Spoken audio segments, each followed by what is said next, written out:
you're going to be there, expect to be there. People be there, be like, where are you? I'm not here. Where are you? Are you there? Where are you? I was I'm waiting not for here you. nor there. I've been waiting here for 5 hours. Waiting. For Marcia, 5 hours. I've been No, waiting here for you. there's Made me something go. over there, Marsha. I don't understand why. I don't understand why. That Oh, there. I gotta mute it because it's coming through now. Uh-oh. Is The it gonna poopery double on commercial. you?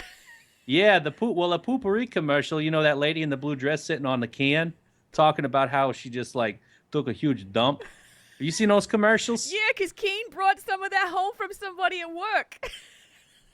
So does it work? I don't know. You don't know if it works? Hey, Jules, come here. Smell it. Smell like a fine bouquet in here, doesn't it? It is smell Yo, like yo, that yo, 5 come in minutes the ago. bathroom. You Yo, gotta check smell this out this. right here. Here, put your Hi, face down by the Cherry. bowl. Smell that. Does that not smell like a summer breeze to you? It Totally. smells wonderful. Absolutely. There's 100% of a summer breeze in your can.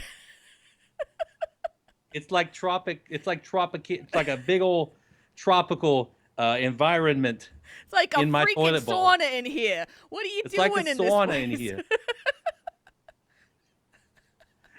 Oh my gosh, this is what we do. Like before we start the show, there's always some kind of accident that happens during the show, and this one just happened to be it.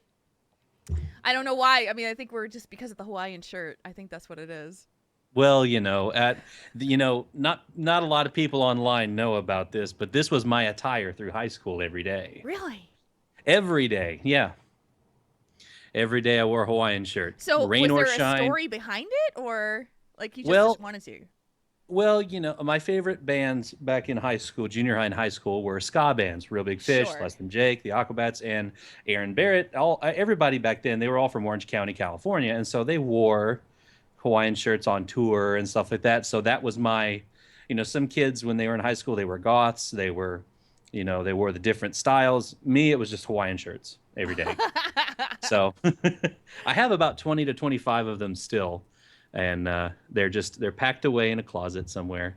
But my dad and stepmom got me one for Christmas because they didn't know what else to get me, so they got me a nice Hawaiian shirt. So That is awesome.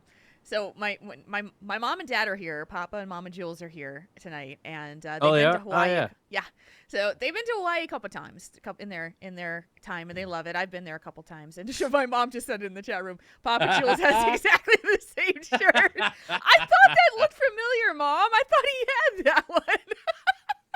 Well, they didn't know what to get me for Christmas either, so they sent me one. Okay. Oh, that's really funny. Hey, I'm well, like, hey, my dad, I think, has a shirt like that.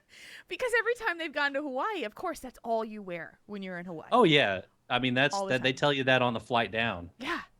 And You have to. you're just like, oh, come on. There's no way. There's no way that people are going to be wearing a Hawaiian shirt. And sure enough, you go there, and if you don't wear one of those shirts, then you feel like you're out of place. And so Yeah. dad came home with a couple of these Hawaiian shirts. And everybody, of course, gives him a little poke in the ribs and says, yo, what do you think you're wearing out there? Like, Hey, walking yo, where's around the New Jersey. beach? You ain't close to the water here. I love it though. I think it's perfect. It's awesome. Yeah. Yeah, my mom, my grandmother on my mom's side actually took a few of the ones that didn't fit me anymore and made them into like Oh, how throw cool. pillowcases, and she even had it engineered to where the buttons were the way that you fastened, and like if the t-shirt got dirty or stained or something and you had to take it to the wash, you just unbutton the back of the shirt. It was the back of the pillow was just the buttons on the front, Oh, what and a that's how cool she had stitched it. idea. Yeah. And thank you, Mama Jules. I like this shirt too. I'm glad. I'm glad Papa Jules has a good a similar style and Yes, a you good guys are styling in the shirt. That is most yes. excellent. I just needed some bright shades to wear too and be like, yeah, it's New Year's, almost New Year's, but I'm here in a tropical I paradise. love it. That is most awesome. I So like your shirt too. I love the catstellation. thank you. This is my and it's so funny because I forget that this shirt glows in the dark. And so if I go into a dark room and all of a sudden I'm like, whoa, what's Oh, right, my shirt. I think something is I on can my shirt. see. What did I Do I have spill? night vision? Do I have night vision on my shirt? Yeah, it's kind of it's quite funny. But yeah, it's a cat constellation shirt. It's one of my favorites. That's when you went to that store, right? And the lady was like, "Oh, you like cats? Here's this, this, and that." Or was that a different Yeah, one? it was actually in my office building. Um, That's right. it's in my office building, and they have it's screen printing company. We're a bunch of small businesses in this one big building, and so the screen printing company was doing it for like a sidewalk sale, and they had shirts all over the place. And so I had seen that they had like these piles and piles of like cat shirts. And so I was totally happy to see the cat shirts. And she's like, "Oh, do you like cats? I've got a bunch of these." So she starts pulling out other ones. And I'm like, "Oh, that's awesome." So I wound up coming home with like 4 or 5 different cat shirts. And for $25, it was That's like, not bad at all. no. So, That's like how I was with BlizzCon. I came back with like 4 or 5 shirts, and I but bet they you didn't weren't. spend just I did. $25. I did not just spend $25. No siree. More like 20, 25 a piece. I know. I know. Ugh. Let me do a sound check here. Check here. This podcast is a part of the Signals Media. Okay, let me check our That audio works. here. Are the audio levels good out there, chat room, between the two of Yeah, us? I'm on a so new rig tonight, so. We are on a little bit of a different rig for Mark Honan. He is also not in his normal spot, but the sound is good. Looks like we're Yes. good. Yeah. Looks like we're in good I didn't, balance. since I'm on the laptop, I didn't want to be like this the whole time, to have my face right in front of the mic. Because then it's like, was it Wilson from Home Improvement? Like, oh, hey there, Tim, how you doing? There's going to be very expressive eyes going on in this podcast. Really expressive eyebrows. So I'm kind of Oh, look, over here to the Spike's side. here. Hi, buddy. Hello, Never come Spike. in here, bud. Hey, maybe he'll jump up and say hi. Hey, buddy. Come here. Oh, good boy. You're very sleepy. You're probably going to go to sleep. Sleepy kitty. Oh, poor Garrus today. He gets freaked out by a lot of stuff, and the vacuum cleaner is one of them. So we were cleaning the house today, and he came tearing into. I was sitting in front of my computer. He comes tearing up, jumps in my lap, sits in front of my monitor, and just shook. Poor little guy. So I'm just petting him and I'm talking to him, and he just shook. My stepdaughter comes down and she's like, "Oh, is he okay?" And I'm like, "Yeah, you're running the vacuum," and he's really upset. And she's like, "Oh." So I'm just talking to him. He just calms down. He just lays. He just fell asleep on my desk. It was so cute. Aww.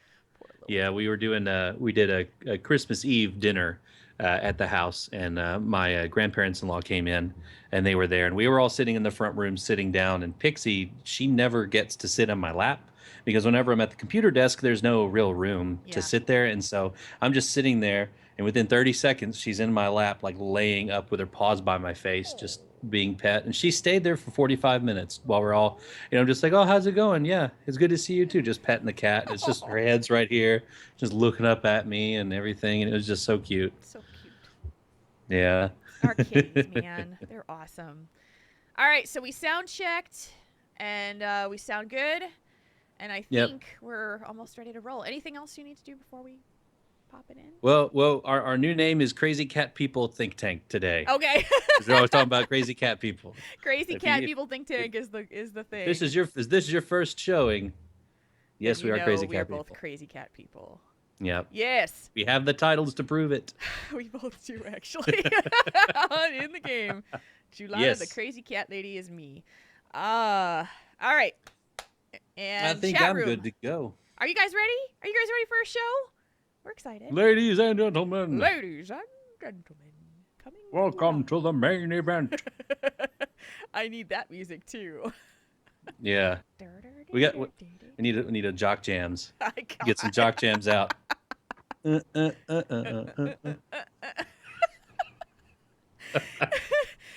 Conan sent me a text, and he's like, "I'm on my way," and I said, "Yeah, I know. I'm just rocking out before the show," and I'm literally like. Oh yeah, and she's called me before the show starts, and the music's still like it's like boom, yeah, right in my ears, and I'm like, all right, rocking out, yo. All right, we are counting it down in 3, 2, 1.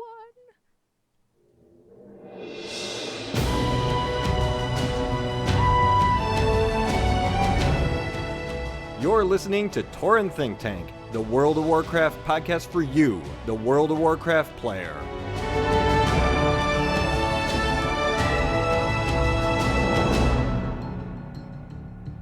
Welcome to episode 128 of Tauren Think Tank. It is Saturday, December 27th, 2014. It's the last show of 2014. Holy crap. Yeah. My name is Jules, and with me in Jonesboro tonight. Jonesboro? Yes. Is that where you are? The sprawling metropolis of Jonesboro, Arkansas. It's Marconin. Good evening, ladies and gentlemen. Welcome to the last show of the year. It's good to be here, and it's good to have you here. So what are you doing in Jonesboro tonight, sir? Well, a dear friend of mine was able to make it. She's from here, met her in college, and she has since moved to Alabama, but is here to see her folks for Christmas.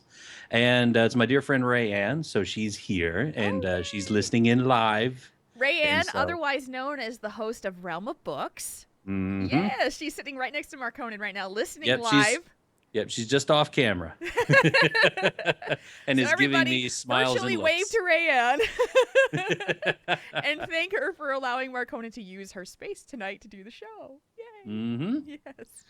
So, Merry Christmas, by the way. Merry Christmas. How did everything go for you? Well, if you're listening without any video, I'm sorry because you're not blinded right now by my Hawaiian shirt that I got for Christmas from my dad, which I found out actually Papa Jules has one, the exact same shirt too. So that's awesome. We just found this out in the pre-show. As Marconin comes up, my mom is in the chat room and she says, Papa Jules has the same exact shirt.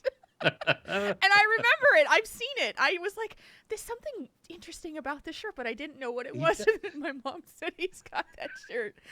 Yeah. Most excellent. It means you have good taste. Exactly. Yes.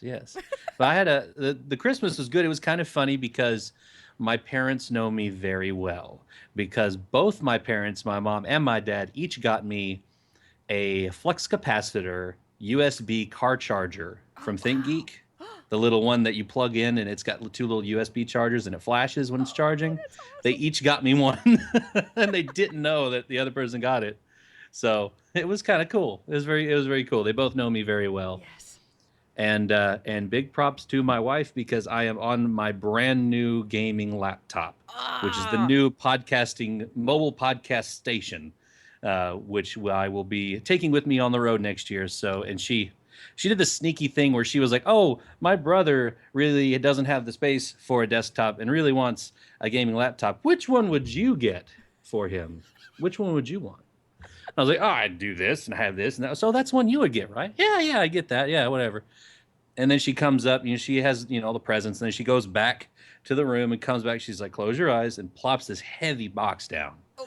And of course, I open it up. I'm like, I sat back and couldn't say anything for like a minute and a half because this is the one I've been eyeing for almost a year. Aww. So she was able through some cool circumstances at work. She was able to get this for me, and so I am the new mobile podcasting station. I've named it Mimron's Head in honor of the cool mech mount that I will someday get. So its name is Mimron's Head. So I'm flying around the country, bringing you podcasting goodness every week now. So That is most excellent. big props to her. Yeah. Thank you, honey. Your I wife appreciate is it. the queen Yes. right now, dude. That is an awesome present. Very Oh, yeah. cool.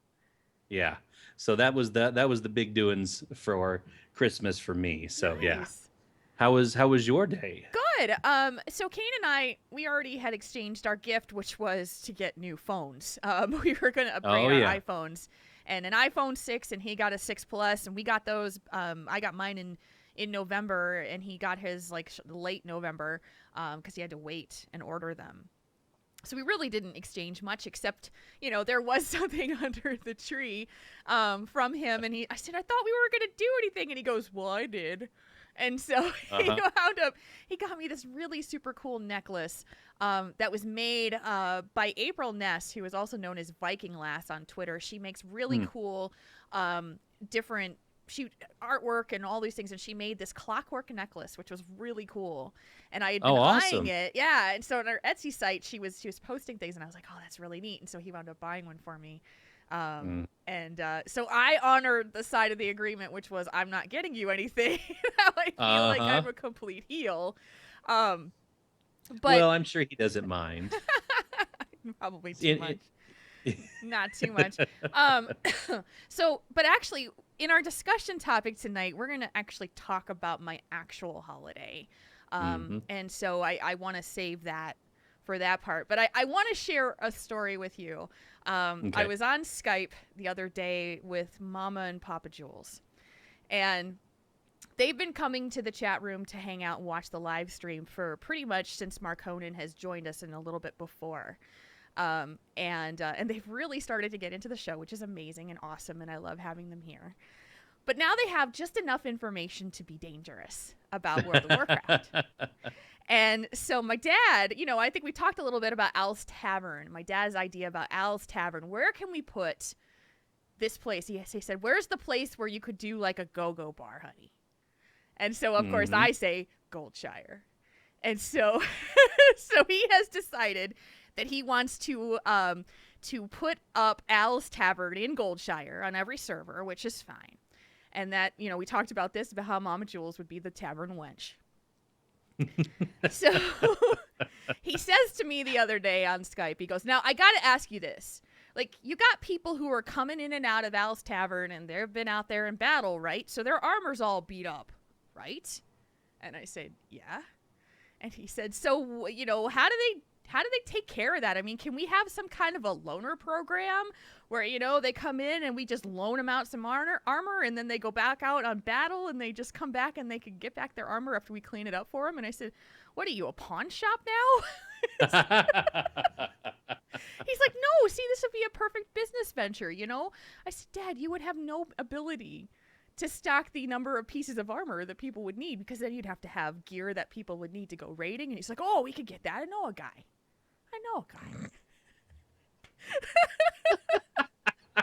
So it just went, and I just sat there and I just went, just listening, head in my hand, just grinning at him on Skype. And he's like, these are ideas, honey. I've got lots of ideas about this stuff, and I just want to talk about it more. And so now, as Lori very well put it in the chat room, Al's Tavern and Pawn Shop has now been born. We've got what you need. We got we got what you need. And so I will share as Dad, Papa Jules, wants to add on to his adventure. I have a feeling that this may go into some inappropriate areas at some point, because that's what happens when it's my dad. So I love you guys. But it's very funny to be talking in World of Warcraft with my parents. And so Kane was like, hey, that battle chest is out. Maybe we should buy that for your parents. And I said, on a computer where they can't even run Skype, you want to give them World of Warcraft to play. and he's like, good point. But if they ever got a game, he's like, if they ever got a gaming computer, man, we would be there. So we'd be sending World of Warcraft and starting them to play, and then it would be a whole other world of fun. So that would be great. So there's your Papa Jules story. My nose is getting all runny for some reason. So we have that, and I got a chance now that we've had some days off, which has been really awesome. My monk is now level 100. So congrats. You dung. I dung. I dung 100. Oh, dung 100 again. You dung 100. Yeah. So the chat room is cracking me up. They're like, this and this, I know a guy. If you don't got it, I know a guy. With a casino in the back room. So I've been playing my monk, having a good time, and just enjoying the game. 2 full-size garrisons now, level 3 garrison on 2 characters, and it's like, again, it just feels like I've just got to, I've got to log in and gather up all my stuff, and I got to make sure everything's upgraded. Okay. It's not feeling like work yet, but it's getting there. Yep. You get a 3rd one up there, that's when it'll really start to feel like work. Yeah, I don't know about that. You know, if I level my horde character, then it would be a third one. Oh yeah, I've still got to do that. So yeah, so it's been it's been a nice holiday though. I've been really just I got Friday off really. They just asked me to check the voicemail every hour, and basically got to have the day off, and so I got 5 days off, which was just like Wow. very cool. I was very, very thrilled by this. So in any case, it's been a fun week. We've also been seeing a lot of entries into the poster giveaway contest that we're doing with the nice little poster that Mark Honan has in his possession. But it's still open. If you haven't already signed up, you can do that. It's open until January 4th. So even our next show, we will still be giving you this link for just a couple more days. It closes on January 4th. It's bit.do/triple T poster. That's TTT poster. If you want to enter, and you can be outside the United States and enter, because we'll send it to you. Yep.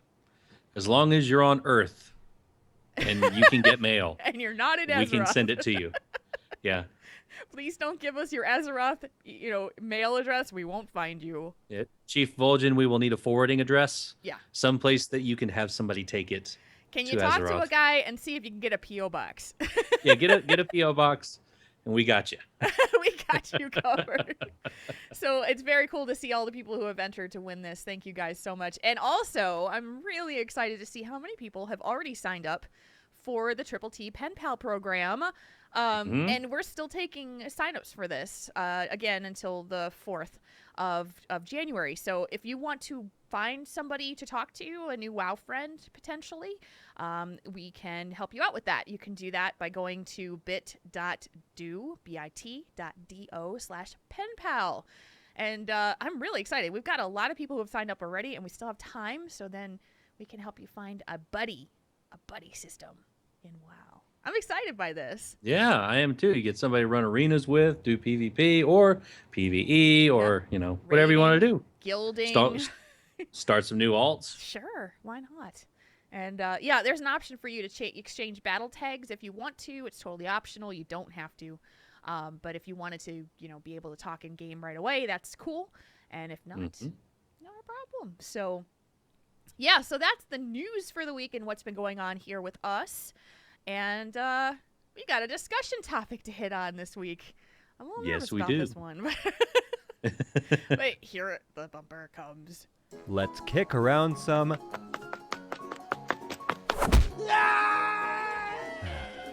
ideas, not gnomes.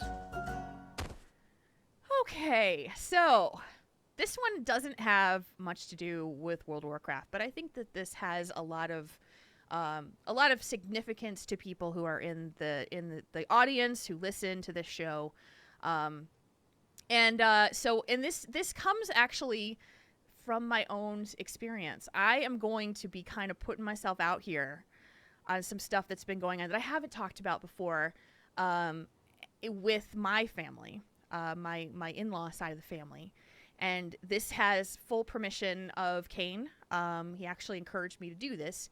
And I think that Mark Honan's perspective on the situation might be very helpful for me because I'm still trying to figure this out myself. So I'm kind of asking for Mark Honan's help. I'm asking for your help, and I'm just opening up the topic because I think a lot of us deal with this. Sure. So I have briefly in the past talked about my in-laws and how there's been some strife. And you may have noticed that I haven't said anything about pretty much anything. And the reason why that is because things have gone pretty bad. And I also discovered that the one show where I did kind of dip my toe in the water to say some things about how I was feeling was the one show that my in-laws actually listened to. The one show out of anything that we have done is the one that they happened to listen to, which was last year's Thanksgiving episode. And I had talked about, on that show, I had talked about how the meal was less than spectacular and how it was very awkward and uncomfortable and all that great stuff. Well, yeah, I found out the hard way that my words were heard and were not taken very positively. So I decided at that point, it's probably better that I just don't talk about this. It's not discussing it. But it's gotten to a point right now where things are so bad that, and Kane actually said to me this weekend, he said, I think you should talk about this on the show. And I said, well, I haven't because I wanted to be respectful to you and not talk about some of those personal things. And he said, you have my permission to do that. So my relationship with my in-laws is very, very uncomfortable. The entire time, Kane and I have been married. We'll be married for 6 years in February. We've been together for almost 9. And every time I have been at my in-laws' house, it's very awkward and uncomfortable because they always make me feel like a guest. It's that weird feeling of you're not part of the family. And so it was that strange feeling of like, we're going out of our way for you and we're making all this stuff special. And I was like, oh, okay. And I just didn't want that. I didn't want people to like bend over backwards just for me. I'm like, can we just have a good time? It's not about, doing this up to the nines or being stressed out about what the meal is. And it was continually like that. And at the same time, it was also really difficult for me because Kane and his mother have a very tenuous relationship. She's not very kind to him a lot of times. She's very dismissive of him a lot of times. It can be very uncomfortable for me because I'm just kind of sitting there and going, okay, I don't know what to say here.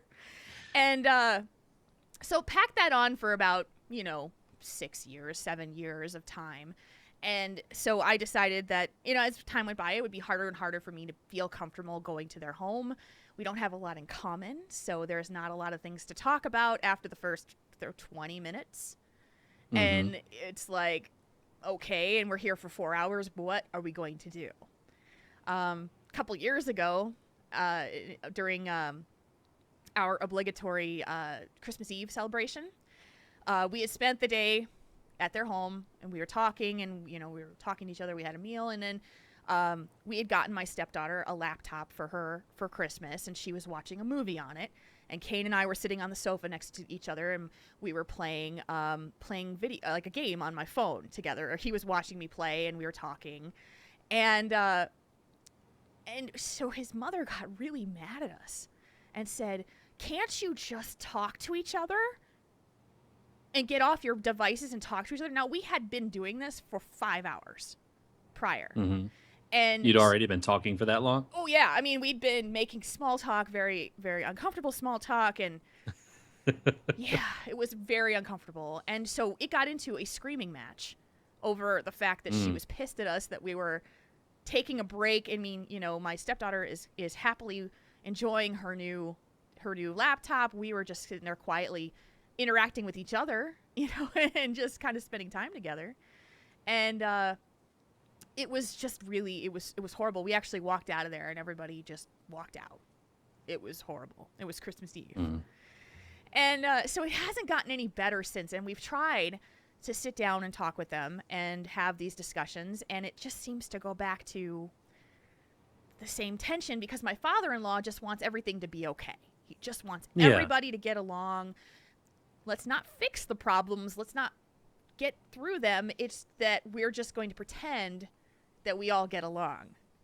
And that's worse. It doesn't fix anything. It doesn't fix anything. But it's like we have to spend time together because we're a family, and that's what my mother-in-law does. Is this whole we have to be this perfect picture of a Norman Rockwell family, and if we don't have it, it's not perfect, and everything's ruined, and it's just sucky. And so over time, I have just gotten to the point where I can't stand to be there anymore. I don't want to spend time with them. It's really uncomfortable. And they were making us go over there once a week for dinner. And it was just the same thing. And I'm like, I can't do this anymore. So for the holidays, actually, this year, I did not go to my in-laws for Thanksgiving or for Christmas. But I had told them this back in April of this year. After the last straw, this is the story that broke the last straw here. We had gone, it was in January of last year. My stepdaughter and my father-in-law's birthdays are both in January. Now, we were supposed to go out to dinner because we normally went out to dinner. And my mother-in-law was very sick on the day we were supposed to go out because she had been at the hospital with Kane's sister, who had fallen in an accident and she has actually been in a nursing home now since that point, since January of last year. And so she was in the hospital. She was very, very ill. We weren't sure she was going to make it. My mother-in-law was very, very sick. She had a terrible, terrible cold. So we skipped that day and we went. She said, well, we will reschedule this for Wednesday. It was like Sunday we were supposed to go and we couldn't go. So we went Wednesday. We go into the restaurant and she is so ill that she is coughing so hard that she can't breathe. And she is sitting in it's January in Wisconsin. It was a -10-degree day in Wisconsin. Ugh. She shouldn't have been outside anyway with the cough she had. But she was bound and determined to go out and make everybody miserable around her, I guess, because she was so sick. And my father-in-law, we walk in and we said, "What's wrong?" And he's like, "I don't know." And we said, "Well," she goes, "He won't let me get a drink," pointing to my father-in-law. So we're like, what? Okay, wait, no. Go and grab the bartender. Can you please get her some water? And she drinks her water and, and just basically sits there and is miserable, coughing. And I'm like, why are we here? Why are we out? And she wound up making us come back to their home being that sick because she wanted to give my stepdaughter her presents. And it was like, can't we do this another time? I don't want to get what you've got. You're really sick. Yeah. And I was at this point, I'm just like, this is miserable. I don't want to be here. I don't want to do this. And I decided that I was going to tell them this the next time we saw them, which happened to be a couple months later because we just didn't want to spend time with them after that. And we sat down in their living room and I said, look, you don't make me feel comfortable in your home. You don't make me feel comfortable when we go out. And my mother-in-law rolled her eyes at me and she laughed. And she turned to Kane and she started laughing and said, I don't know what's up with her, or something of that nature. And I turned back to her and said, I have a name and I would appreciate if you would use that name. I'm trying to explain to you why I feel this way, why I don't want to spend time with you. And that's really disrespectful. And after that point, pretty much I said, I'm not going to be attending any family gatherings anymore. I don't feel comfortable with them anymore. This is not where I want to be. I get stressed out. I get upset. I don't want to be here. And I have held true to that promise. I have held true to that since then. And I knew that it was going to get really bad over the holidays because that was going to be the true test. Yeah. So, and I know how hard this is on Arcane. He has to not spend the holidays with me if I don't go over there. And, his mother said she doesn't remember any of the stuff that I was talking to her about. I don't remember that stuff. I don't have a good memory, so I don't remember any of it. So there was no discussion about how we can fix this, how we can make this better. And I just said, I don't know what to do. And I have not heard from them since, but they are now going through Kane and saying, doesn't Jules know that she's invited to come over here? And I'm like, yeah, I know. But why would I go? And we just go back to pretending that we are the way we are. I mean, I don't want to pretend anymore. I'm not happy. I don't want to be here. And I don't want to sit through a 4-hour visit being miserable. So this is my current situation. And it has been very hard on both of us. It's more so, I think, on Kane because, this is his He's in the middle of it. He's in the middle of it. And he has been trying very hard to, give them the benefit of the doubt. He's saying that they are trying to work on things, but they've never contacted me. They've only gone through him to say, does Jules know she's welcome to come? We hope she comes. And it's like, but I don't want to. Nothing has been fixed. So I feel like I sat down and I tried to tell them how I felt and I was blown off and that there's nothing more to say. But is there?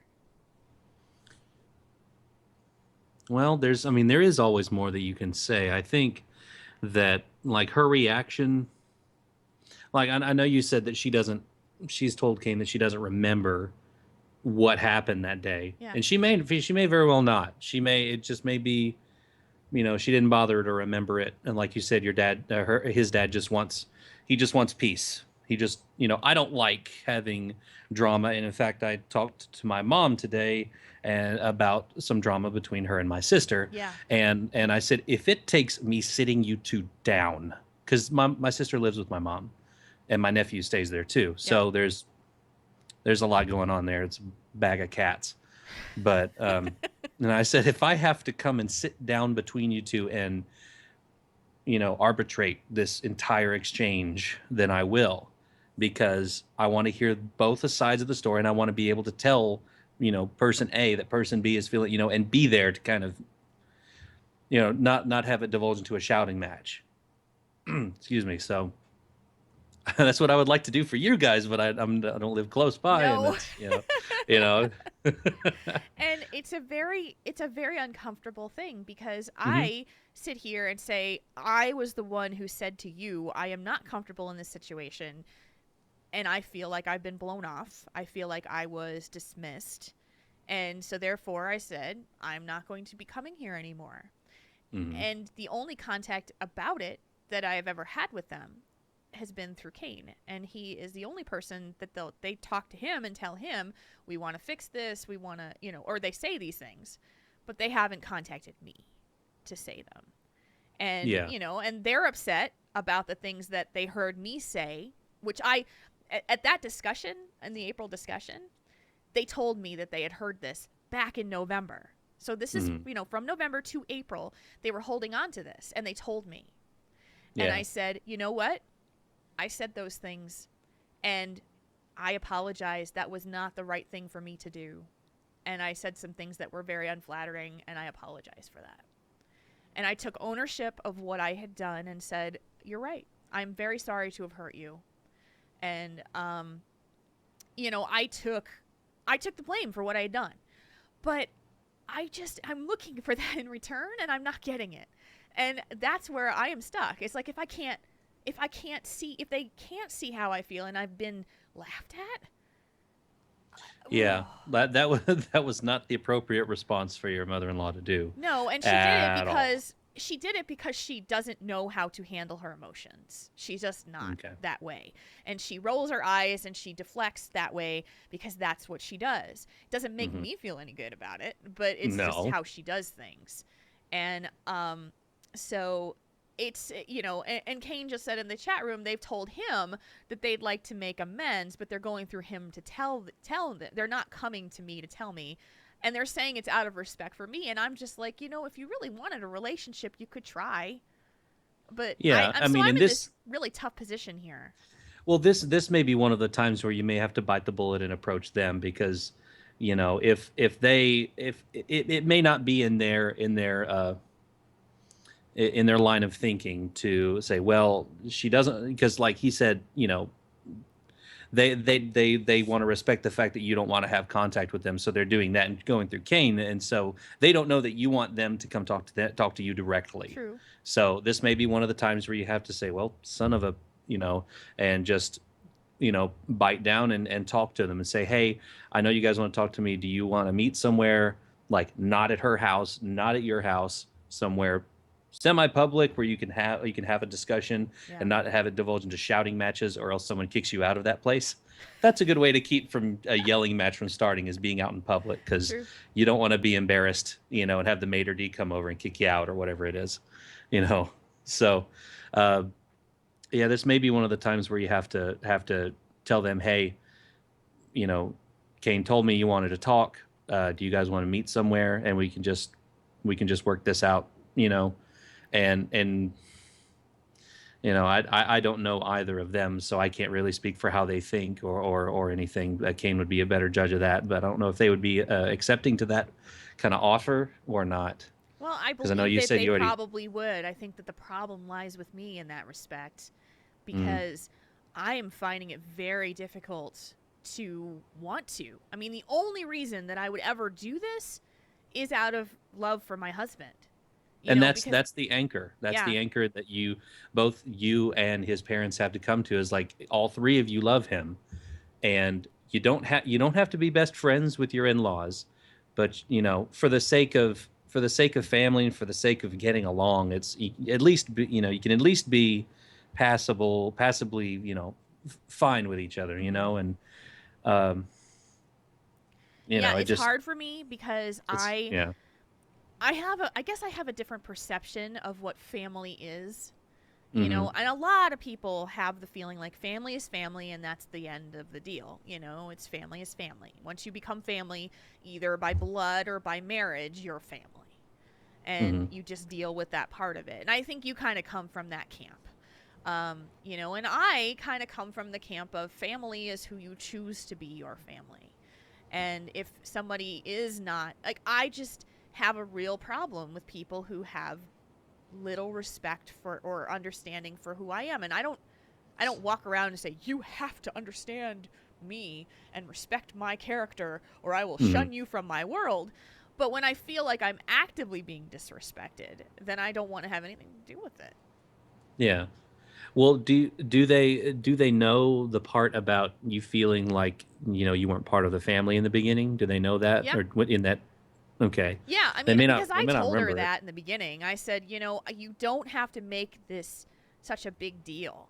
But it's partly me and it's partly my mother-in-law. It's partly her perception of the world Sure, and that sure. she has to make things perfect. You've got to do this. You've got to do these 7 things on Christmas or it's not Christmas. Yeah. It's that mentality which I abhor. And so I am just like, you know what? Christmas is what you make of it. If you want Hmm. to run around butt naked on Christmas Day and call it a tradition, we may not want to be a part of it, but that's your thing. I So, didn't know you went by my house. oh, hello. I thought the windows were drawn. Sorry. Oh, jeez. It's a very, and Kane is explaining things to the chat room a little bit more, talking about, they claim to want to make amends, but they struggle with me not being willing to let them know. If everyone does come together, ends up being just another fight, then things are probably just done. He wouldn't be trying to bring them together with me anymore. And so, it's just, my problem with it is that I have the tendency to look at what's happened in the past and expect that that's what's going to happen now. And nothing has changed up to the point where it can be, fixed. It's like we haven't discussed anything. We haven't worked out any of the issues that we're going to, people are going to try harder or change behaviors. Hmm. To me, it sounds like someone's picking up the blanket, sweeping the dust under it, and dropping the blanket and calling it clean. But the dust still sits under that carpet, under that Yeah. blanket. And it's Yeah. it's always going to be there, and it's there. And, we've tried this before. We've tried to, the whole blow up about the Christmas Eve thing with the electronics. We tried to explain to them how we think and what, it's like we actually sat down with them to explain to them how we are introverts. How sitting in front of them for 5 hours on a holiday is actually very Hmm. draining and not something. We don't like to have small talk. We don't like to Yeah. talk about the weather and the Packers and the traffic patterns and what's on sale at Kohl's next week. It's just not, Just different people. It's Yeah, just different ways of being. it is. That's And when you and for me, it's even worse because my poor husband, the only thing he really has to connect with them on it anymore is stuff that happened from their past. So this is a conversation that normally happens. Oh, hmm. hey, Kane, I ran into your old teacher at the grocery store the other day. Man, she was your science teacher, wasn't she? And you had her in what, 4th grade? Is that right? Oh, yeah, I had her in 4th grade. Oh, yeah, and she was really, you liked that teacher a lot. Yeah, I did. And, she had a son that went to blah, blah, blah, and went to school with blah, blah, blah. And I'm sitting there going, I don't know these people. Hmm. It's like there's just no connection for me. And I'm just Oh like, yeah. okay. And that's the stuff that they can connect on. And it's just not, yeah. So Yeah. Well, are they interested in all in the things that you guys do, like with the podcasting, or just not at all? They don't understand it. no, that's why it blew me away when they actually listened to a show, because for them, they kept asking me about it. They kept asking me about it and saying, "How do you do it? How do you listen?" And I explained iTunes to them many, many times. Hmm. And finally, they chose to listen to a show on the one that I ripped them apart. So Yeah. for the meal that we had, which was not very tasty. And, but at this point, it's a very difficult situation for me. I am really, really stuck between this feeling of not wanting to hurt my husband's feelings and not Hmm. wanting to be in a position where I feel just sick when I'm there, because literally I do. I just feel sick. I'm anxious. I sweat. I just want to be. I feel Just kind of trapped. on guard. Yeah, Yeah. I mean, it's probably the I've had closest to that an feeling anxiety too. Yeah. attack that I can get. So, it Yeah. sucks. I definitely know that feeling. I've had that before. That feeling of I'm just trapped. And so, and I'm just, you know, so the question is, should I sit down with them? And, because the thought of sitting down with them, to be absolutely honest, makes me feel sick. Yeah. I don't want to talk about this ever again. It was horrible the last time. I mean, I nearly had a panic attack when we were coming home. I don't get them, but I probably was close enough. When we were coming home, I was literally gasping for air, trying to breathe, Yeah. because I was so upset. And, it's just, to me, it's like, I don't want this. But, yeah, I also, and so, okay, things fix temporarily. I mean, I'm not optimistic. I just not, because I don't know Yeah. what to do. Well, yeah, So, because you're not expecting them to do anything different yeah. if you try this again. But you know, I'm a peacemaker. I don't like people to be at odds with each other. I Yeah. want, if there is a possibility for for people to settle their differences, then I want to make that happen. I want to do what I can to make that happen. Um, and I mean, me personally, I would encourage you to try one last time to try and get them to at least come to terms, because at the lowest common thing is that your love for Cain, Hmm. the three of you, and I would hope that they would care enough about him to want to sit down and really give you a chance to talk, and for you to give them a chance to talk back to you and really come to some sort of understanding. Just go in all of you knowing that you don't have to be best friends. You're in-laws. It happens. You don't have, and just really just, yeah, hashtag one last time. Exactly. Driving Dresden in the chat room just put that one in Yeah. there. Exactly. Really just give it your all. And if and I know Kane wants it to work out too, because It's it his sucks. family, and Yeah, it sucks, to have, trust me, I know that to have issues between your spouse and your family. They're your family, they're your spouse, your spouses, and you want, and it really sucks for the person in the middle. yeah, So I know it really sucks for Kane very, yeah, very much. and And so he's I had want it. his Yeah. he's had Hmm? his issues with his mother much longer than I did, and Sure. and the problem that I think is this point is that I am looking at it and say she's not my mother. I don't really feel like I have this attachment to her. If she's going to be like this, I don't want to deal with it, and therefore I don't want to be there. And Yeah. for him, it's like, yes, she is all those things, but she is also my mother. Hmm. And, and the whole basis of it is that they're not going to be here forever. And, so he is actually a much bigger person than I in this respect, because I just want to say, done, Yeah. It's Hang it just, up. hang it up. I'm done. I don't want to do this anymore, because it just doesn't, it's forced togetherness is what I used to call it. We're Yeah. together for the sake of being together, not because anybody wanted to be. Hmm. Because it was literally like, you could tell my mother-in-law was upset, frustrated. crazy about the stuff that wasn't going right. We were dreading it. We didn't want to be there. We would roll our eyes when it was time to leave, to go there, and it couldn't wait till it was like, is it time to leave yet? I mean, it's like, why? Why would we do this to ourselves? Why would we do this? It's just because we're supposed to? Out of obligation, yeah. Because you're family, Because you're family. But I just... So, yeah. And I guess it's just going to take... It's just going to take a large effort on my part because I just... I don't want to. Like, I know. It sucks. It sucks. It does. Because, I know you're dreading how she'll react, and maybe Kane's done a little bit of pre-gaming, talking to them with, hey, so and maybe that's something he could do. Is like, hey, I know you don't remember it, but this is what happened last time. You rolled your eyes, you laughed at her. I really wouldn't like that if you laughed at me like that, or if I laughed at you. So just remember, kind of. I know he may have to be the go-between, setting up the big grudge match, setting up the show and the fight, but and just kind of getting it together. But yeah, it sucks, but you're gonna have to do it at some point, one way or another, unless you wait till they're dead. And I don't want you to have to wait that long to get along with your in-laws because they're dead. Yeah. No, I know. And, so and the pressure was on during Christmas Eve, which is our normal gathering, and I just said, this is not the time for this to happen. No, don't do it on Christmas.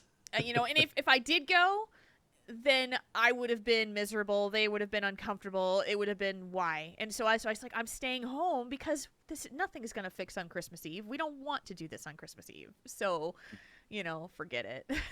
So, yeah. So, I welcome feedback or comments from the audience on this situation. I hope that, my explanation of what has been going on, I've held back about saying anything just about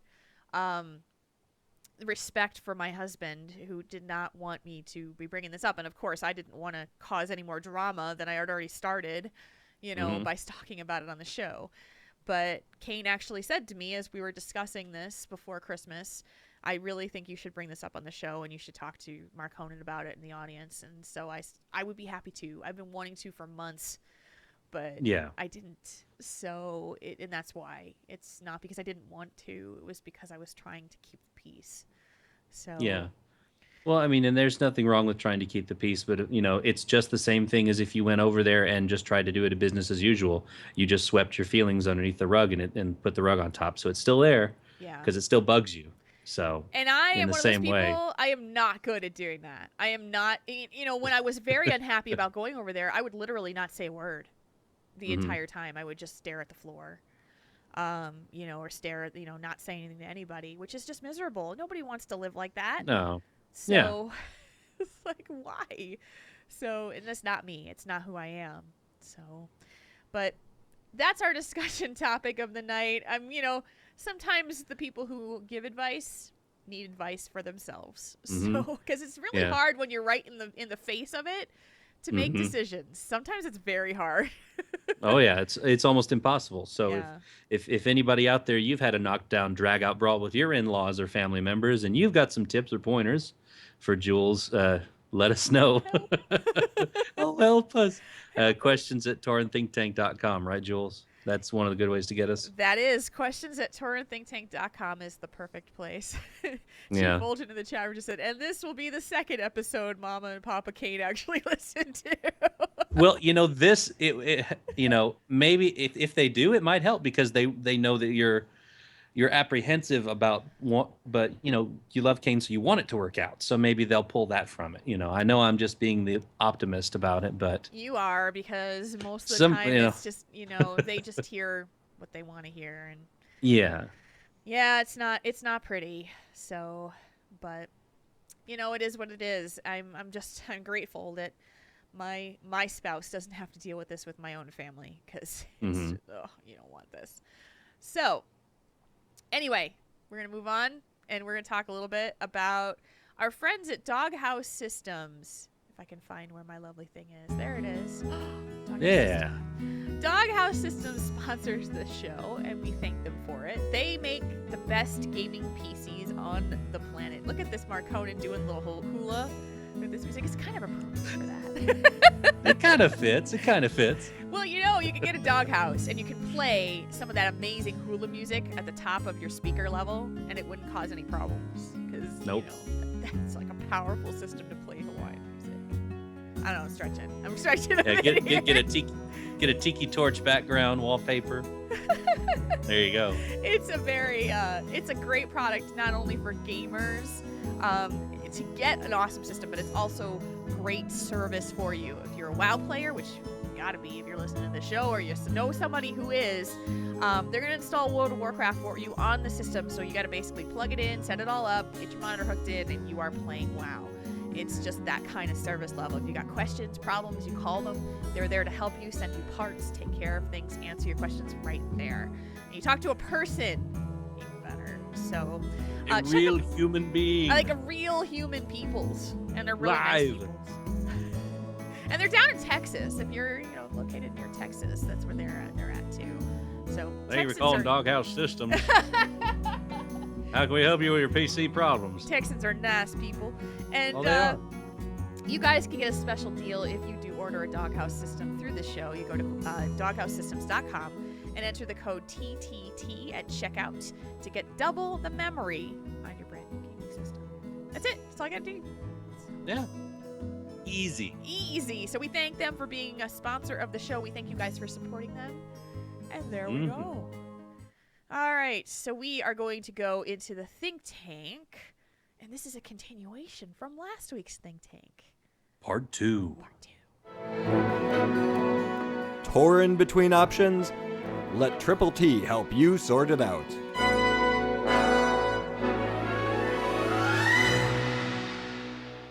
Okay, if you listened to the podcast version of the show, you heard that I dropped in just a little thing after we had recorded the show live. Mark Conan and I read a letter last week from Katie Derry talking about bullying. And we had a very good discussion about it. We talked at length about many different things. But one of the things that we really missed out on, and we recognized it after the show, and both of us went, oh, shoot. Don't. No! We did not cover the portion of bullying at work. And I think that was a very important portion of the email. So much so In a lot of ways more important. Yeah, so much so that we decided that we are going to make this a second part of this email, which we've never done before, but I think it's warranted. And talk about some of the feedback that we got from you guys since the last show as well. So we are going to talk about Katie's email, and we are going to talk about specifically related to bullying in the workplace. So that is where we are right now. I'm going to reread just the portion of her email just to remind you guys of what it said, talking about bullying in the workplace. She said, later that week, I was bullied at work severe enough that I had done something extremely bad that I have not done in months. Yes, I cut my arm. I have 9 slashes across my left forearm. I'm not proud of this. I'm extremely embarrassed that I let others put me into this moment of weakness. At work, it's much worse. My coworkers repeatedly belittle me, tell me things I've witnessed never happened. They make me feel as though I'm going crazy. They laugh at me. It's just a bunch of little things that over time add up to making life miserable and unbearable. The gashes on my arm are from work. I sat at my station, took my bag cutter, and ran it over my arm repeatedly until I finally felt pain from it. I then continued to do my work bleeding. And it's talking about why do people tell you to just walk it off and shake it off when you're an adult and that. So that is the refresher for Katie's email. So have you ever been in a position at work where you were bullied like this? Well, not exactly bullied, but threatened. Okay. I felt like personally threatened at work, and so much so that I just packed up my stuff and left. Really? Like just clocked out, called my boss, and they said, if something happens, you leave, and you clock out, you leave. You don't need to be near that. So it happened again, worse than I figured, and so I clocked out and left for the day. Wow. For the week. I didn't go back to that place for the rest of the week. And so I did. Well, yeah. So I have had this happen before. Can you talk Not so about much like as what the threat was, what the person was doing? nearly getting punched in the face Oh, by a jeez. member of management By for a doing my member of job. management? Yeah, for doing my job. Wow. There was a misunderstanding, and he took it personally and drew back like he was going to throw a punch. And so I was like, okay, I'm done. Dropped my stuff, left, clocked out, went and ate pizza and had a beer for lunch because I was like, I Oh, need to get out of this place. wow. So yeah, that's what happened at work that day. So what happened afterwards? I called human resources the Okay. next day and told everything that happened. And then a couple weeks later, I sat down with the manager of that store. The manager who did that to me didn't come to the meeting, and I expressed how they should not treat somebody like that. And the manager apologized to me, but that other manager did not. Uh, so, but Wow. we're on good terms now. He and I. I think he realized that he was being a bit too dramatic, Yeah. and wasn't listening and was think just So we're on good terms now. Wow. But that was it 2 years ago? It's only been a year or two. Wow. So yeah, Yeah, pretty recently. pretty recent. Yeah. Jeez. But as far as just the kind of things that our writer has talked about, not like because I'm on a team full of guys, so we poke fun and we tell Yeah. jokes at each other. If it cuts too deep or it hurts a little bit, we'll tell people to kind of back off.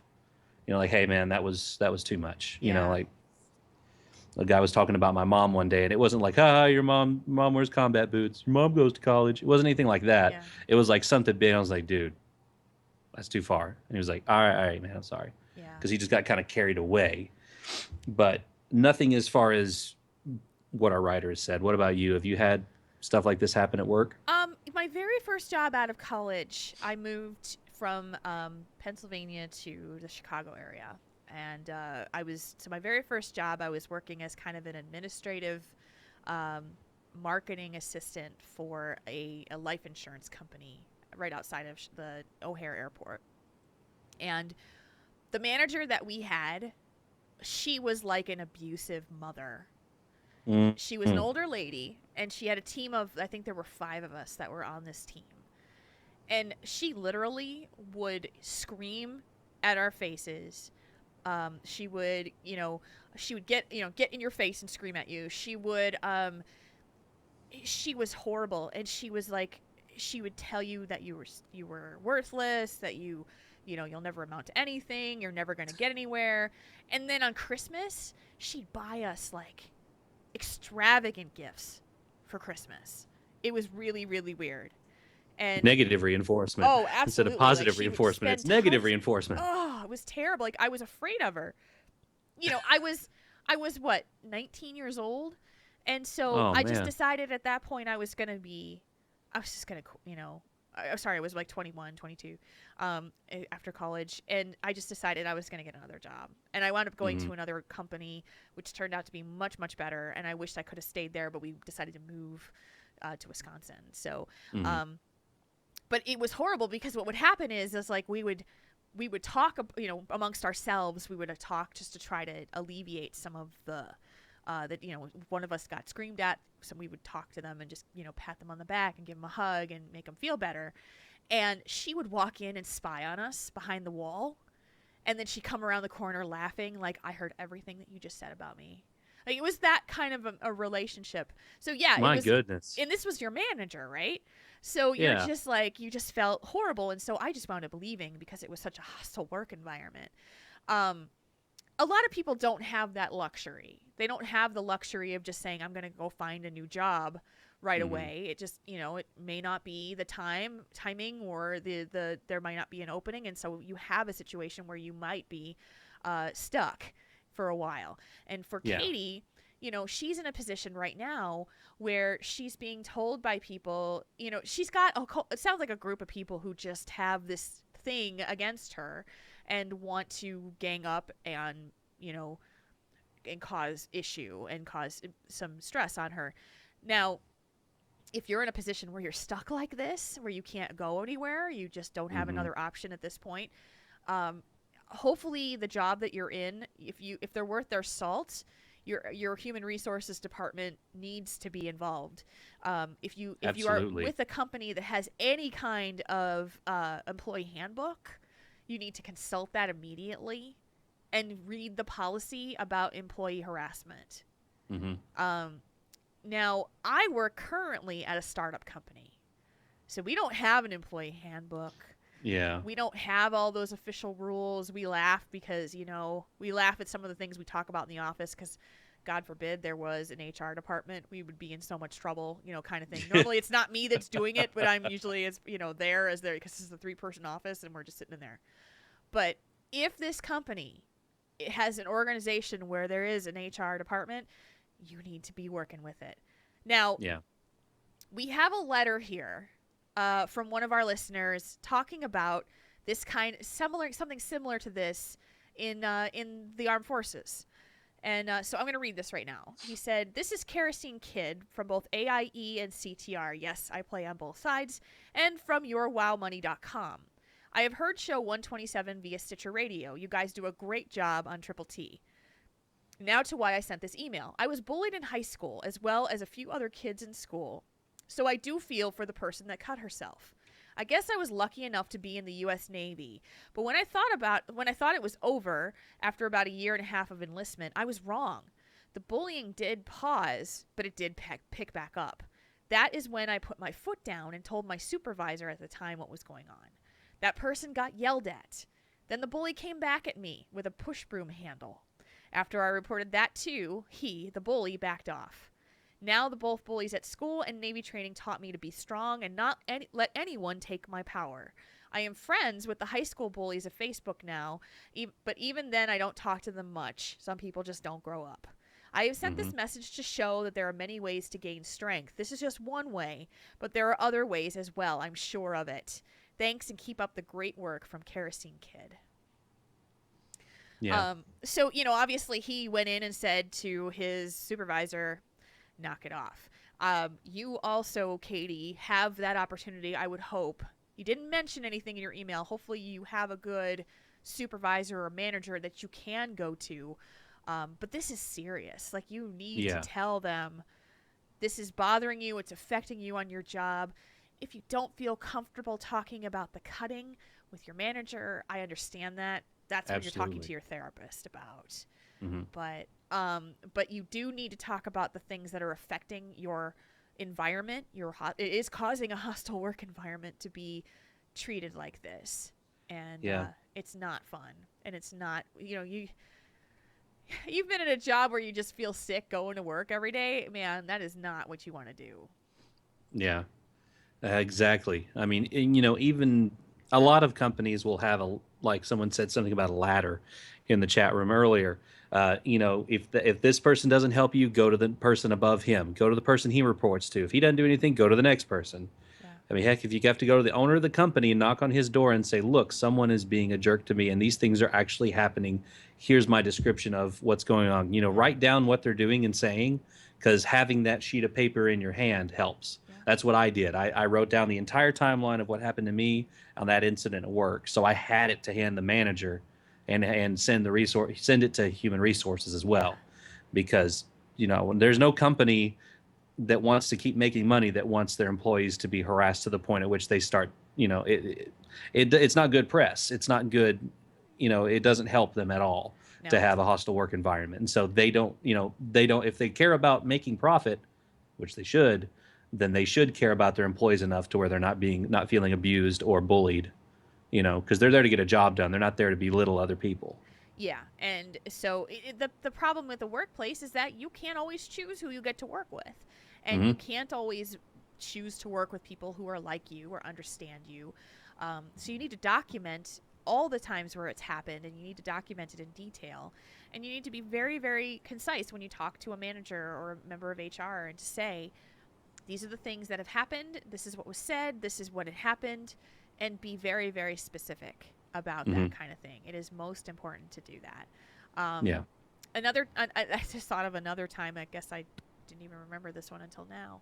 I had a manager. It was a small company that I worked for here in Madison, and she hired me like on the spot. I went to the interview. She hired me on the spot.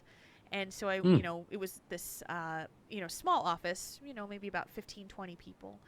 And it turned out that I was, I guess, more ambitious than she wanted me to be. And so, yeah. So because I was bored. I didn't have a lot to do. And so I wound up asking for additional things if I could help out with. Like I thought of this and I thought this might be a good thing. And I gave some suggestions. If you give me access to this program, I might be able to help with this part, to try to contribute more. And it turned out that she started taking away access for certain things for me. She wouldn't allow me to take it. I would go in and talk to the IT department and say, hey, so and so said I would be able to do this, and they said, well, you don't have access to that, and they told me, don't give it to you. And I was like, what? Like, what is the deal here? It sounds to me like someone was cooking the books and didn't want anybody else to find out about it. And so she was trying to get me fired too. Like they wrote me up. Oh yeah. They wrote me up for You are too ambitious. Yeah, it's like I didn't even do anything except try to, So I remember this. My dad and I had this long conversation, and he said, "So here's what you're gonna do. You're gonna sit down with the owner of the company because it was the small office thing, and you're gonna sit down with her, and you're gonna tell them that your lawyer has advised you of these certain things to gather this information." Now it was total bluff, right? But you're gonna tell them this. And so I sat down and I said, my lawyer would like the information on these pieces of information, and it was like asking, the reasons exactly why I was written up on the job with no proof, things like that. Within like 20 minutes, I was given access to the things that, and I was out of there within, the next time I could find a job, a replacement job. But, I'll tell you one thing.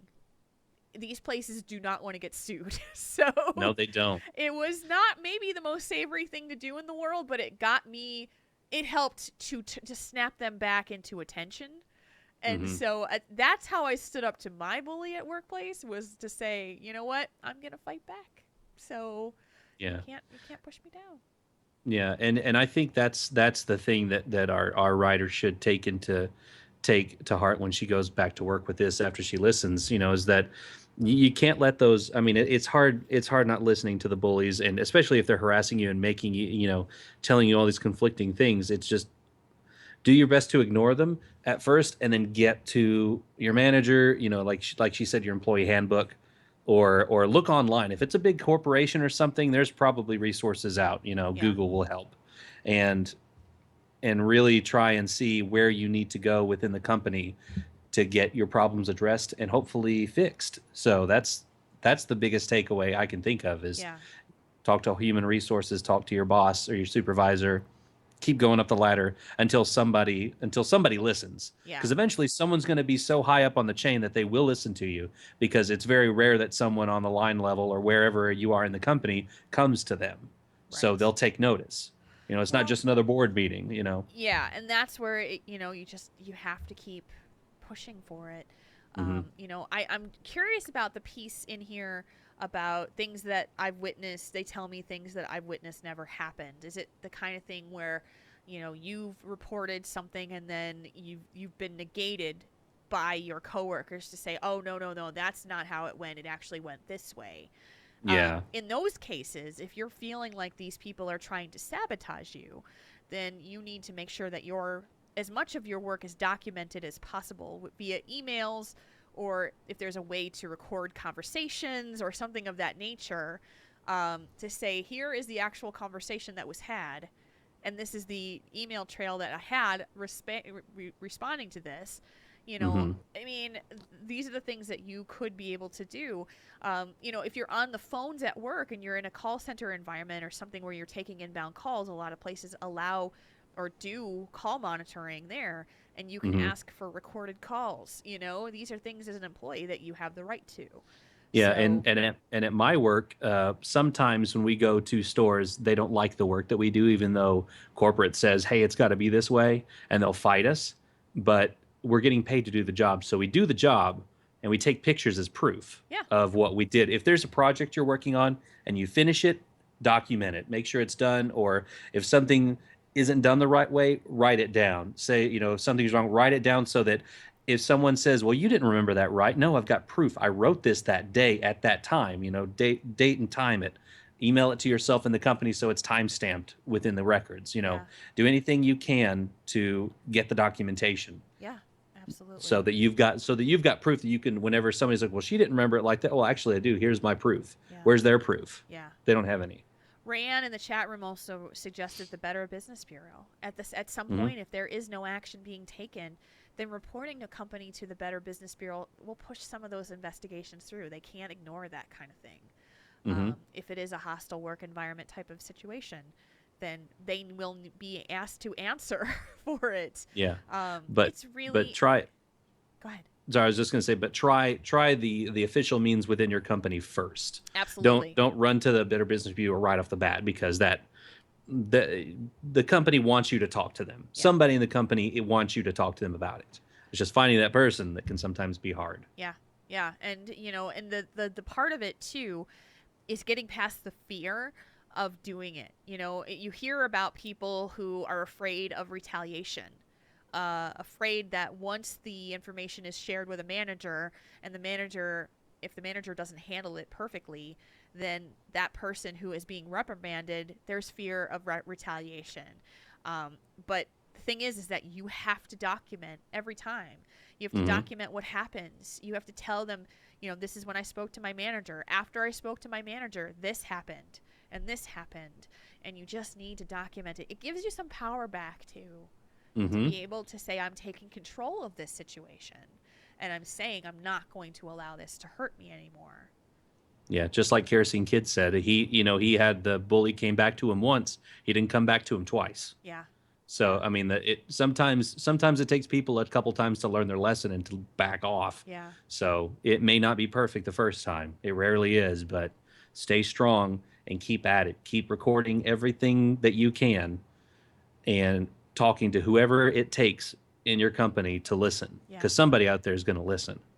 They have to, or that company is not going to succeed. It's not. So there's one more piece of feedback that I wanted to read from 2020 Site, and I thought this was really insightful. This is just a portion of her email. It said, the bullying Jules talked about that comes from out of the bully himself or herself being in some kind of pain, that's different. That is the kind of bullying wherein the bully needs to seek professional help. As adult targets of that kind of bullying, though, it's hard to understand why an otherwise rational, functional person would be treating us badly. It's hard, especially in the moment, to remember that they're treating us in that way out of a place of pain. All we want to do is strike back or run off and hide, or even worse, self-destructive behaviors.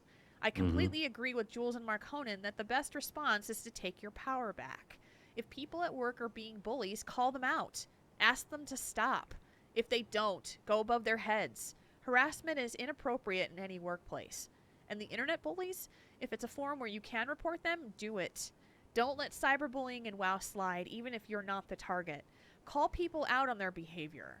When people do target you, make sure you report it on the social media forums or send a ticket in to the support team of the game you're playing. And then, yes, block them.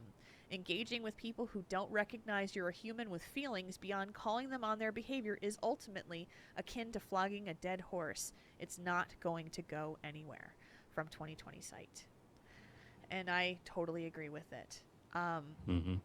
So, and so there's the chat room. You guys are amazing tonight. It's been hard for me to follow everything you're saying the whole time, but Erlina just posted in there, Googling workplace harassment should give you some help and information, and I think that's a very, very good suggestion. And Lord Melvin said the Equal Employment Opportunity Council, the EEOC, is a federal agency, or your State Department of Employment Security, if you need to escalate to a government agency, is a place you'd want to check out too.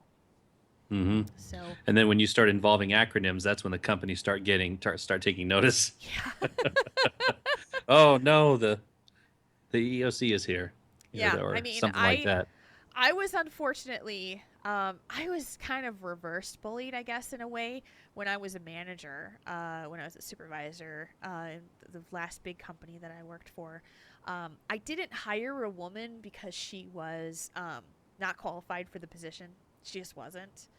And she tried to slap a age discrimination lawsuit on me for it because she happened to be over age 40.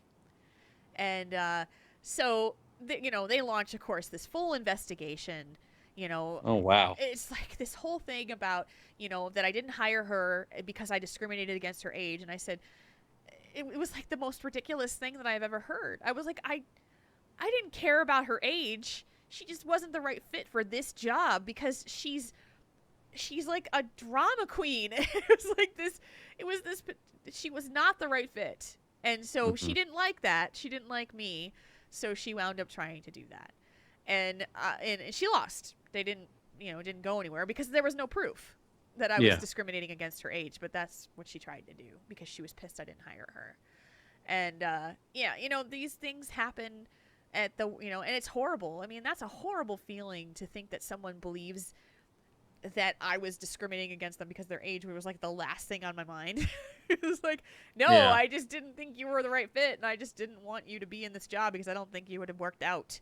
You would have been unhappy. I would have been unhappy. It would not have been a good fit.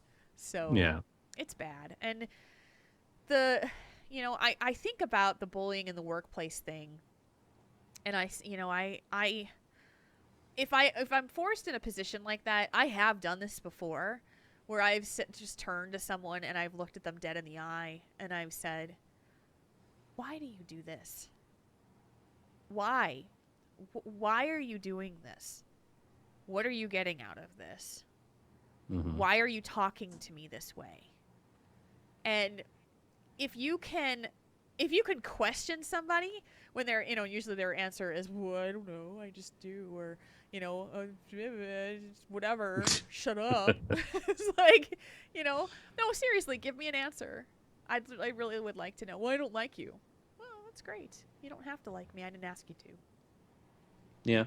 So it's just so frustrating to see this kind of thing happening and the amount of pain that it's causing to Katie. So I would really encourage her, again, same continuation from last discussion, if you have the opportunity to get professional therapeutic support, I would do that most definitely. Don't listen to the words that are coming out of my mouth, except that the message that is coming out of my mouth. Blah. Was there anything else about the workplace that you wanted to talk about, Mark? No, I think I pretty much covered it with, document everything, talk to your boss, and then just keep going up the ladder however you need to through inside your company's means. Yeah. Go up the ladder until something happens. Keep going. Don't let up. Don't give up. Yeah, absolutely. Somebody eventually will listen. They will have to. Yeah, and this is your well-being. You should be taking, everything you can for that. Don't let them take that away from you. You have to work to get money. You have to be in a job to get money. If you don't have the opportunity to move on someplace else, then these are the things that you've got to do to feel better and not take it out on you. So. Okay, so that's our think tank for tonight, part 2. Thank you again, Katie, for your email. We do apologize that we didn't cover this, but I think it made a good second discussion as well. And hopefully helpful to those who are listening. If you would like to contribute questions or requests for advice, you can do so at questions@taurenThinkTank.com is the email address. And we need to breathe a little bit more. And we'll do some Tell Us One Thing. How's that? Yeah, sounds good.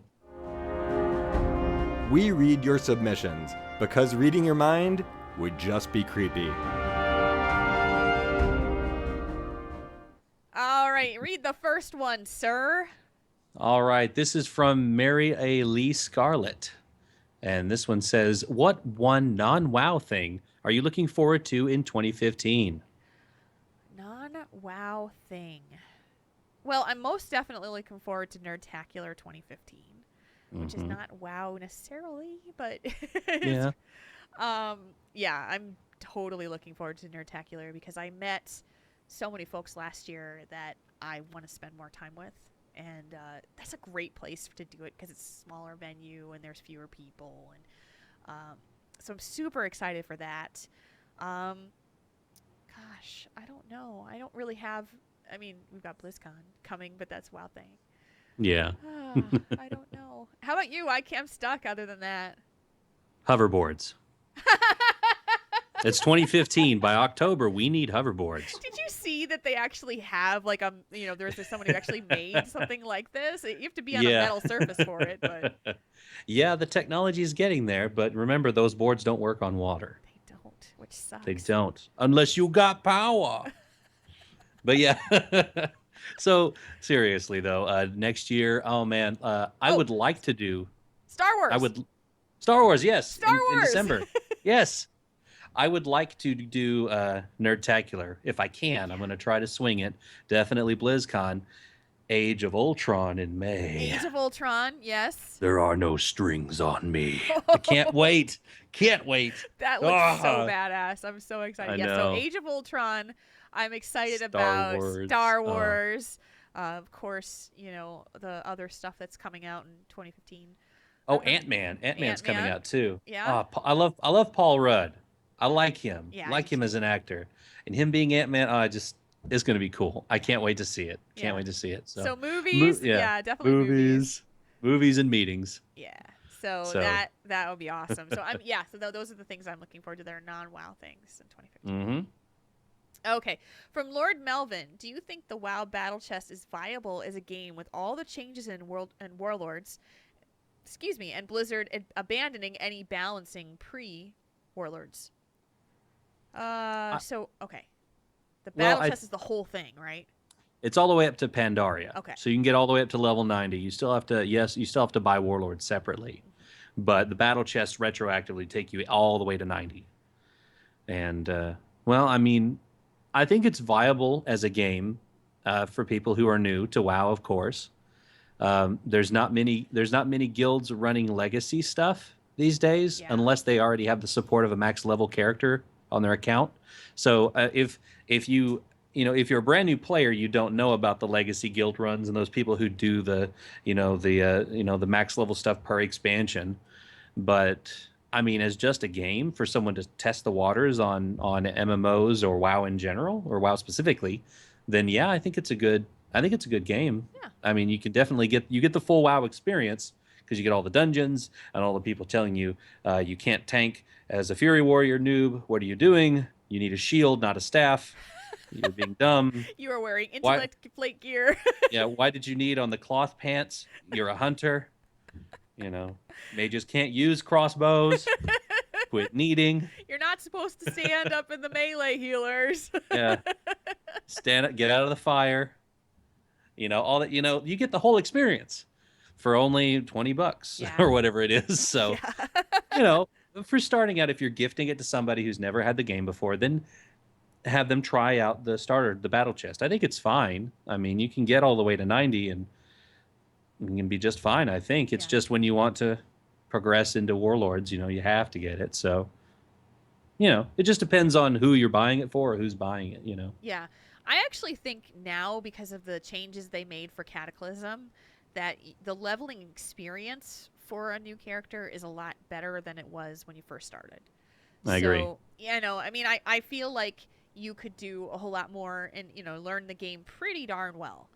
Getting from, 1 to 90 and getting through all the expansions in that way. So I think it's cool. I would say, though, for a new person getting the battle chest, most likely they're probably now playing with somebody they know. Yes. So, and it's, or someone that they're gearing up or leveling up so that they can play with somebody that they know. So I feel like, I don't know how many people at this point in a 10-year-old game are going to be like, I'm going to start brand new and I don't know anybody. But I'm sure there are. Oh yeah, there's probably some, but yeah. So, if they're gonna play Warlords anyway, they have to buy the battle chest. Yeah. If they want the physical copy, you got to buy it to get 2 Warlords. So exactly. So I do think it's somewhat viable. I do think that it's weird for people who have, I couldn't imagine right now starting to play World of Warcraft from scratch. Just as I couldn't imagine like stepping into like EVE Online right now. Oh man. Did I ever tell you when I first downloaded the tutorial of that, like ages ago? I had the free week pass and it took me 5 of those 7 days to get through the tutorial. Because I was like, what is this? How this do? I don't know. it was so foreign to me, and I was like, I don't know what to do. Where's my body? My ship's going to the thing, but I can't find the what. I'm going back to WoW. I'll see you later. You know? It would be. I honestly think that for people, I don't know. Maybe this is a very good question. Do you think that for experienced MMO players, people who have been playing for a lot of different games, like for a long period of time, like when I went and played SWTOR for the first time, which was right when it started, I was messed up. I was like, I don't know what I'm doing. I'm messed up. I'm confused. But I was starting from the beginning, so everybody was confused, which was cool. Yeah. But I can't imagine being the They're all person that you confused go together. into that. Oh, it's just so. I don't know. I don't know if you're a brand new MMO player and you've just kind of stuck it in there and gone in there and just figured it out. Nothing makes any sense anyway. But if you're an experienced MMO player, is it harder? To go to a different game? Yeah. Like Yeah. that's been around for a while. I think so. Well, I mean, in my own personal experience, it is because, I didn't fully immerse myself into playing WoW until the Matrix Online was dead, and I had no other alternative. Before that, I played Matrix Online like 85% of the time. And whenever somebody wanted to play WoW, I was like, oh yeah, I'll hop on there and get a little level, blah blah blah blah. Take two. I do a little bit of leveling. Cut. Sorry, the Red Bull's kicking in there. Zing. But hey, it's good. How'd it go? Should be the new Micro Machines commercial guy. That's right. But yeah, I think it is because we're comfortable in our game. WoW feels a whole lot different than SWTOR. It feels a whole lot different than Eve. Feels a whole lot different than Star Trek Online. Because I like Star Trek Online. I just don't play it because it's a free-to-play model and I don't have to pay for it, so I don't play it. So even though it's a fun game, I enjoy it. Flying stuff around, but it's you get used to your old ways. You get used to having your character and using mana or energy or rage, and so you're just used to it. Yeah. So if something's totally different, it's almost not worth it. If the game you love playing is still around, it's not worth trying anything new. You just kind of feel like, Yeah. I just guess do I'm this. thinking about like if Destiny went onto the PC right now, it's on the consoles. Would I want to jump into Destiny if they would allow you to be a part of the current community that's currently on consoles?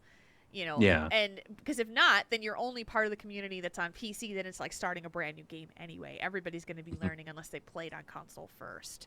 So Sure. It's just this thing about like, the things I'm thinking about games that I would ever want to jump into as an experienced game that's had some experience, or like League of Legends. No way, I would never. Nope. So- I installed that once, and I just looked at it. And I was like, no. I'm okay. No. I'm okay. I don't. Okay. Sorry. Yeah. Thanks. So- No thanks. So yeah, I mean, I think the very long answer to your question, Lord Melvin, is yes. Yes. LDR, yes. The answer is yes. You want to read the next one? Yes. From Sergeant Zim. The most awkward conversation at the holidays. What? Oh, I guess this is a question. What is the most awkward conversation at the holidays related to gaming / WoW? I.e., oh, I know you played that war game, so I got you this thing of cards with dragons, Yu-Gi-Oh cards. So, I guess maybe they know you're into something and they get you something kind of. It's not quite the gift you wanted, but it's along the same vein or something, I guess. Yeah. So did you ever have that happen? Well, I didn't really have any conversations over the holidays, but because I really didn't do anything over the holidays. But I think one of the things that makes me laugh every time is, and Mom and Dad, if you're listening, this is not a smash on your friends, but every time I see some of their friends, they say to me, "You're a fan of that Big Bang Theory, right? That show about the nerds. You've got to be a fan of that, right? Because you're a nerd." And I was like, "No, I've actually never seen the show. I've never watched an episode." They're like, "Oh, it's awesome. You're a nerd. You got to totally get this. I mean, that's your people, right?"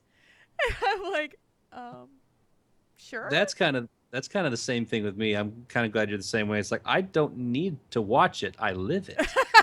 I don't. Yeah, it's like these are my people because I know my people.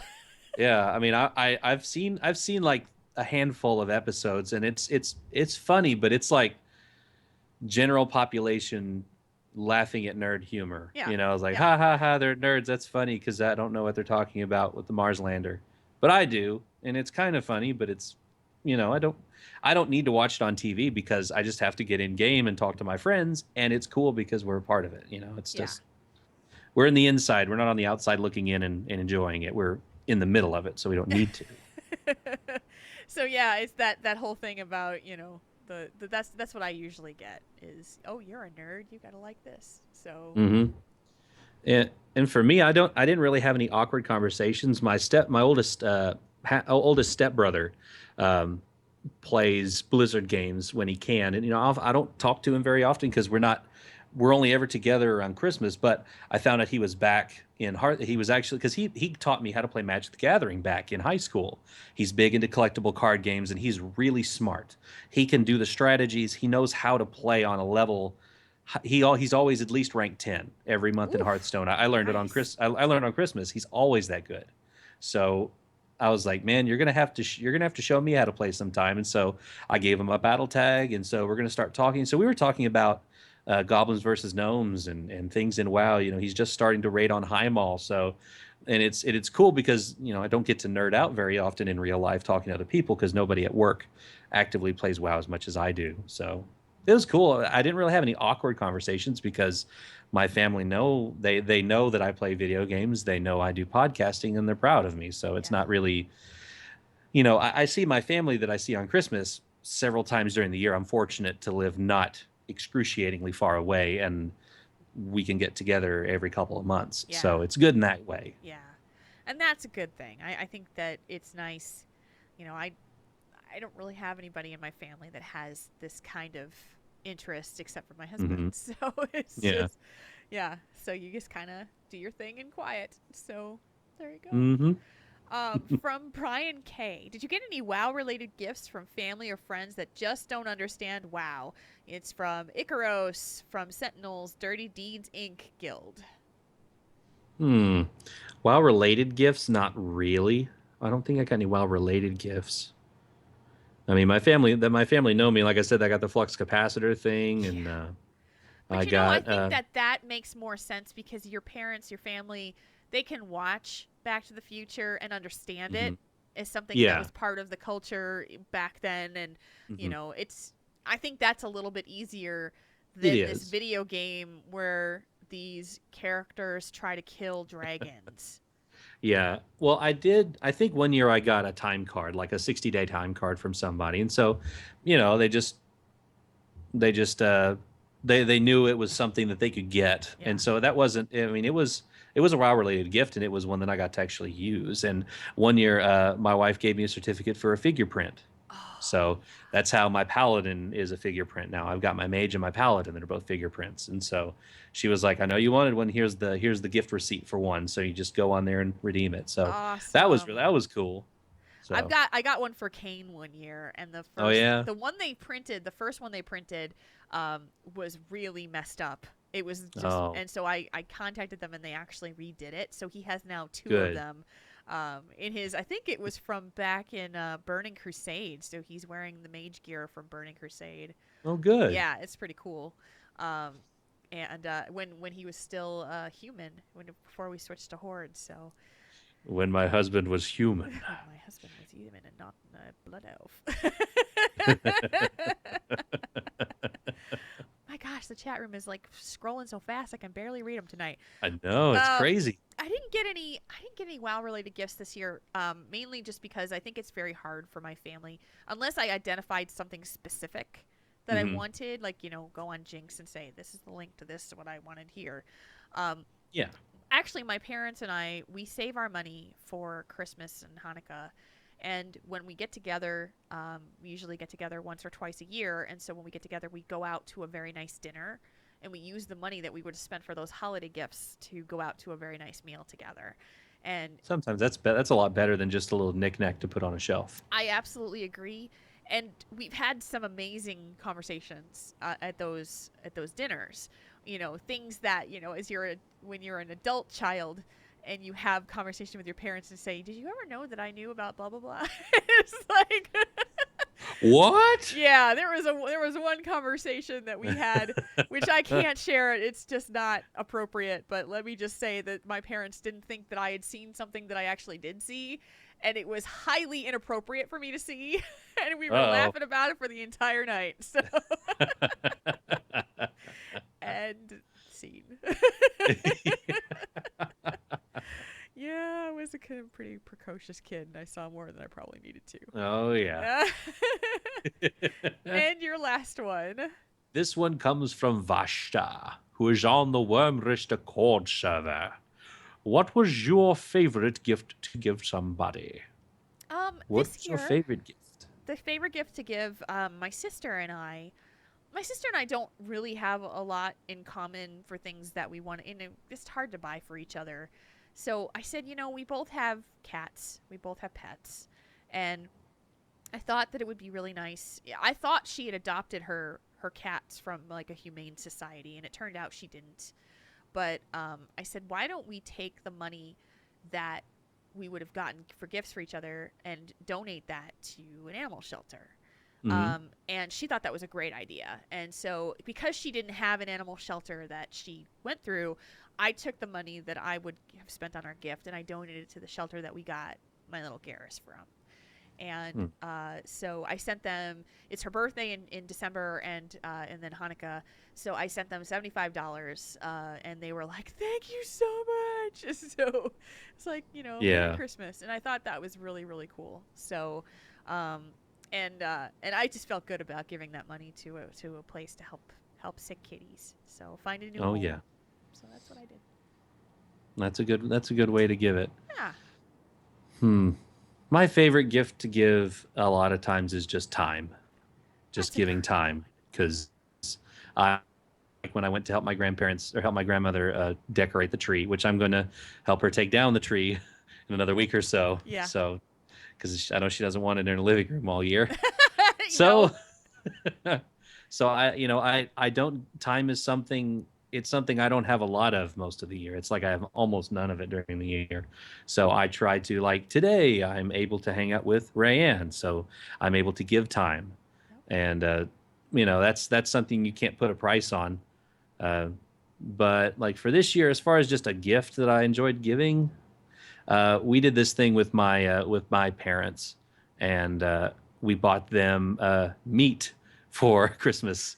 There's where my wife lives. There's a local like a butcher place where it's like farm to table meat. Nice. Like Okay. they make like buffalo bacon burgers where like it's Ooh. all ground together. Yeah, and they make their own like pork sausage, their own bacon. It's pretty much from the animal to the processing thing to your table, and it's really good, and the food is reasonably priced. And so I tweeted some pictures a couple like last week of playing with dry ice.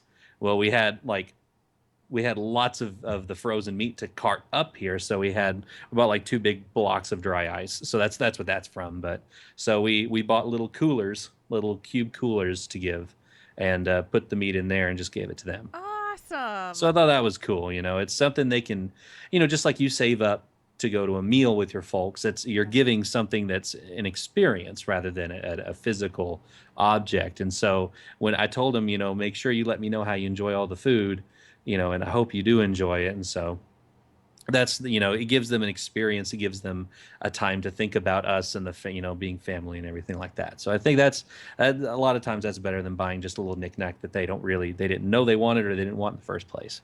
Yeah, So. I've gotten over that so much, the little like buying things just to buy things. And Yeah. I think that is an amazing, both of them are amazing ideas, time and something that has some meaning behind it. So, oh, that's awesome. Good answer. And if you'd like some of the buffalo bacon burgers, I can arrange a shipment or something sometime. Dude, So. I'm totally tempted. That sounds really good. Oh, it's Buffalo delicious. So good. Okay. We might have to talk offline about this. Yes, we will. If you want to contribute to Tell Us One Thing, you can do so on Thursdays, most of them. With the holidays, I've been kind of doing them the day after, but it's at Tauren Think Tank on Twitter is where I ask for them, or you can send them into our email, which is questions@taurenThinkTank.com. And so we're going to get into the feedback section. It's kind of short today, but that is okay. We can do that. Where's my feedback? Here it is. Ladies and gentlemen, we now bring you... Wow, that's a lot of feedback. And we have an update from a previous writer that we did Yes, for we the Think do. Tank. If you wouldn't mind reading this, sir. Not at all. Okay. To clear up some things in my last email, I've been going through some bad depression for the past 5 months, and also Mom has had a really tough time at work. They work her very hard because she can handle the patients better than most because of me, but it's taxing. When I when I said I had a life, I said that I didn't. I do. I go out with family, bowling, a disabled group, and sometimes do things with my mom. So I wanted to say thanks because you guys and an in-game friend helped clear up some things. You guys helped me to understand what she was going through, and my friend helped me come up with some ideas to help us get in a better mood. So far it's been going good. So after a few days, because I don't have a job because of my seizures, I'm going to take my mom out to dinner. We're going to the zoo lights this week. So I'm going to do more things with her and also play the game, but do more with her. Thanks a bunch again, Will.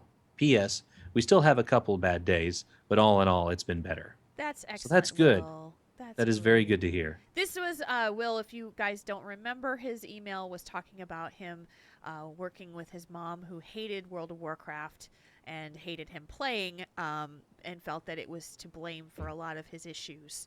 And so it sounds like he was able to have good conversations and work some things out with her, and I'm really happy to hear it. Yes, I'm happy to hear it too.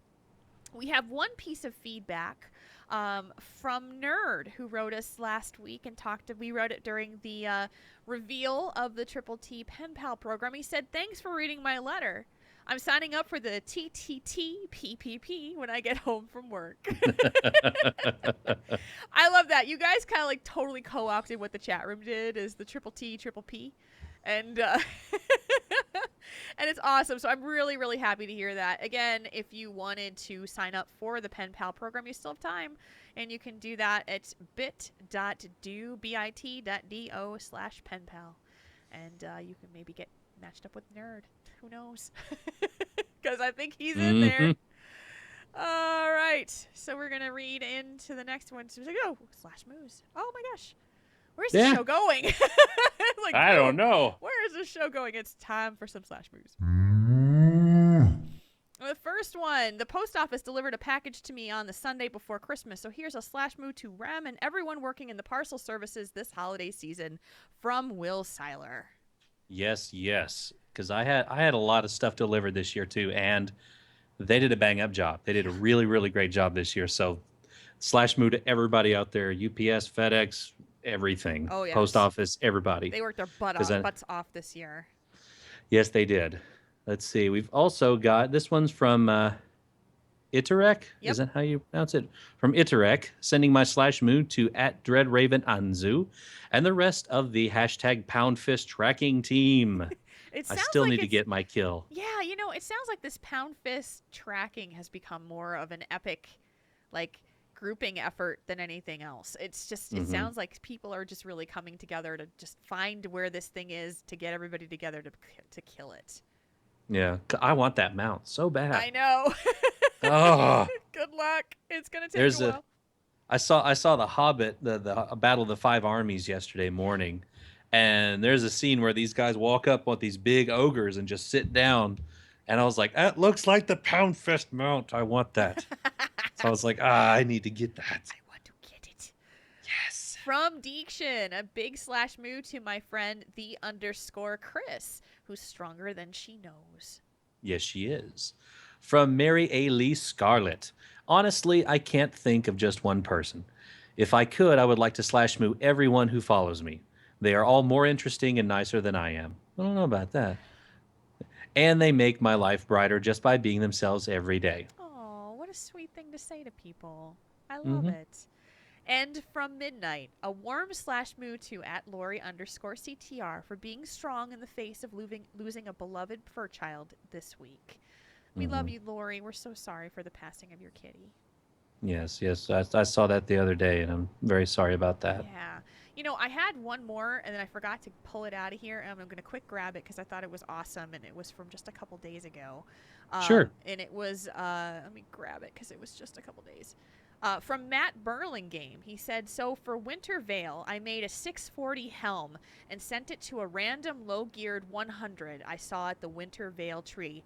#holiday cheer. So a big /moo to Matt Burlingame on Twitter because I thought that was really cool that you did that. Yeah, I saw that. That was really cool. Yeah. It spreads out the holiday cheer. I loved That's it. awesome. So I wanted to Yeah. give, I don't normally do that, but I just wanted to grab it because I thought it's worthy of a /moo. Totally. Yes, it is. Yes, it is. If you would like to send a /moo to somebody to the show, and we will read it. I can't talk anymore. You can do so at questions@taurenThinkTank.com. You can also email us or send it on Twitter at Tauren Think Tank. I'm losing my mind. Let's just stop this show right now. We're done. We're done. We're done. You find the show on iTunes and on Stitcher Radio. We're also on YouTube. You can watch the live show broadcast after they happen at YouTube on my channel, which is Jules RPG. You can search me out on YouTube. And that just is kind of like ending a show here. What are you doing for New Year's, by the way? Do you have any plans? I don't have anything concrete yet. Last year, I kind of just enjoyed playing WoW and talking to people in game and enjoying a spicy water. So this may happen again this year. So we shall see. What about you? Do you guys have any plans? We are probably going to hang out with Trlant and his family and some Cool. friends of theirs because we'll have my stepdaughter here, and so she can go play with the kids and the adults can get drunk. So. Ain't nothing wrong with that. And Trlant is one of the best cooks that I've ever known in my life, and he usually makes something epic to eat, which usually involves some kind of very heavy meat product, and it's also always awesome. So that's probably what we're gonna do. Poor Kane has to work New Year's Eve, so I think it'll be kind of a blah thing for his day, but then we can enjoy the evening at least. So, Oh, absolutely. yeah. Absolutely. Oh, I am going to see Dancing with the Stars live on Tuesday night. You are? Yeah, the tour. Yeah. Are you excited by this or not? I am, because my wife watched the newest season while she was up for a week, and they had Tommy Chong on there. They had, my wife doesn't live too far from where Duck Commander is, so of course the Robertson's daughter Sadie's on there. Yeah. And Carlton from Fresh Prince of Bel-Air took the gold. He took the whole thing. Yeah. And so he's going to be there. The top three are going to be there dancing on stage. And it's cool. I mean, it's dancing, but the amount of talent that takes is incredible to be that good and that consistent. It's really cool. I've watched many seasons of Dancing with the Stars, so I'm not bashing. I'm just surprised. I didn't expect that would be what you would be going to see. Well, no, I mean, I watched the finale and I was like, you know what? I want to see if they're going to be around, because I haven't gone to a show or a live show in a while. Yeah. And so I just thought it was cool. And I mean, I enjoyed watching the show whenever it was on, just to kind of, because it, like I said, it takes talent, it takes dedication, and you see it in the performance. And, when's the next time I'm going to get to see Carlton in real life? Exactly. I don't know. I think that's awesome. I get to awesome. watch him do the Carlton on the stage. You'll need to report back. I think that's going to be awesome.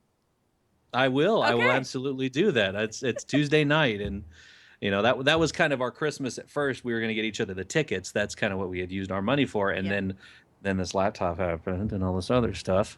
So we're going to go see that and enjoy that. And so I'm going to have an early day at work on Tuesday so we can drive over to see it. Excellent. So it's going to be good. I love it. Well, you're going to enjoy yourself and report back for next show talking about how Dancing with the Stars live is. I will. I look forward to it. And with that lovely revelation of what Marcona is going to do for New Year's, let's bring this baby home, shall we? Let's do it. That's a little low. I'm going to bring that up a little bit. That's better. Tauren Think Tank is a proud member of the Signals Media All-Star Network. Find out more about the other great shows in the network by going to signalsmedia.com. Our voiceovers are done by two uber mages, Arcane and Marconin. You can And find Sean us Connery. outside of the show on TaurenThinkTank.com, which is our website. It has all of our podcasts and information on how to get in touch with us. Thank you to all of our patrons. The show will always be free, and your support helps us to do even more. If you would like to become a patron of Tauren Think Tank, you can do that at patreon.com/TaurenThinkTank. You absolutely can. You can also like us on Facebook at facebook.com/TaurenThinkTank. You can find us on Twitter for the show at TaurenThinkTank. You can find Jules at JulesRPG, and you can find me at MarConanWow. You can also chat with us on the forums, so give them some love, guys. You can find the boards at forums.signalsmedia.com. Thank you, everyone. Thank you, chat room, for being with us tonight and hanging out. You guys were amazing. And you hang out with us every Saturday night at 10 o'clock Eastern at twitch.tv/TaurenThinkTank. We love seeing you guys here with us and seeing your comments as we talk about the show. So thank you for being here. Marconin, enjoy your New Year's. And you too. Thank you. And we will see you guys in 2015. Holy crap. Oh, And, been a heck of a year. It has been a heck of a year, and we'll kind of run through all that stuff when we get back. We're going to be working on some more songs, too. So there's going to be more stuff coming. Yeah. I mean, I wasn't. I'm sorry I didn't mention it earlier. I didn't want to seem rude. Uh-oh. Was that a hint? I don't know. You'll have to find out. So for me, for Marcona, for Arcane, for the entire chat room, we love you guys. And until next time, /moo, everybody. /moo. And I screwed it up again. Tauren Think Tank. We make your problems less bad.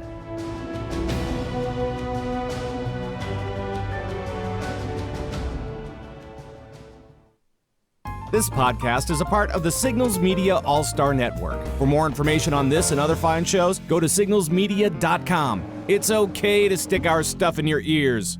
Really? Really? Really? Really? By the way, you guys, we totally forgot to talk about this on the show, but your responses to our song from last week were just amazing. Amazing. Oh, yeah. Thank you guys so much. We had so much fun with the feedback you were giving us. Oh, Oh, so yeah. awesome. We were so happy you guys liked it. So it's so yeah, my screw up every time is because I have to adjust the volume back up to the normal level when I play the outro, and I've got to cut the other one without making it boost up high. So I've got to drift it out, shut it off, bring the volume back up, and then set the bumper to go out. So it just sounds like it. So It is okay. it is okay. We'll fix it in post. Well, I always do. I always. Oh, let's just drop the real one in here right now, shall we? So you won't hear me giggling behind it. Uh-huh.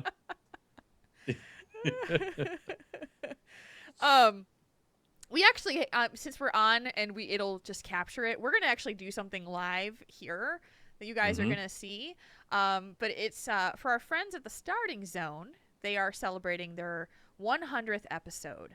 So we are going to record a short message, an audio message to send over to Mick and Jesse.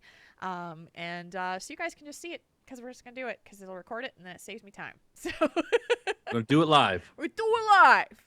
Okay? We'll do it live. No, you write it. I'll do it live. All right. So we'll count it down and we'll just do the, hey, this is Jules and Marconin and that kind of thing. And we'll just make it short. Alrighty. All right. 3, 2, 1. Hey, Starting Zone, this is Jules. And this is Mark Onan. And we're from Tauren Think Tank, and we love you guys. We love you. Congratulations on your 100th episode of helping all of these new players learn how to play World of Warcraft and all the great things that you guys do for the community. We love you. Yes. I couldn't think of anything to say. I was like, yes, she said it all. Well, just say something else. I'll add it in. Congrats, guys. Keep it up. All right.